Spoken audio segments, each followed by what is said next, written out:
Hello everyone, Sick here. Today I'm going to be discussing why a capped 30 FPS in Starfield does not matter. This has been confirmed by Todd Howard, mainly alluded to, but confirmed in a way by Todd Howard that the Series X console will be limited to 30 FPS. Some people are upset about this, but I do not understand why. First off, this game is a single player RPG.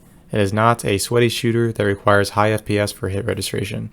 You are not going to be facing online competitors in Starfield. For example, Halo Infinite demands high FPS, and most PC players uncap their frame rate to increase their competitive advantage. I own an Xbox Series X, and it is very obvious when players are playing on PC. And as a console player, I'm at a disadvantage because I can only do a limited number of frames, whereas most PC players on Halo Infinite pull around 240 FPS. Needless to say, this does not matter in Starfield. Hit registration will only be within the game itself, and with 30 FPS, you'll never tell a difference.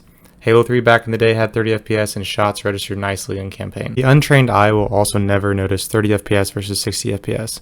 Enjoying the huge, vast space and worlds is the focus of this game. Making the game 60 FPS could sacrifice a lot of the graphical fidelity, lighting, ray tracing, etc. With 30 FPS, graphics can shine. I would much rather have a game that functions properly and looks great than sacrifice those two things for a higher frame rate. The Xbox Series X is a powerful console, but it does have its limitations. It has struggled in areas in a lot of different games of maintaining 60 FPS, so to be safe, Bethesda's probably just wanting to do 30 FPS. And to be honest, it's best to have a game that runs consistently at 30 FPS than have a game that strives to pull 60 and have issues.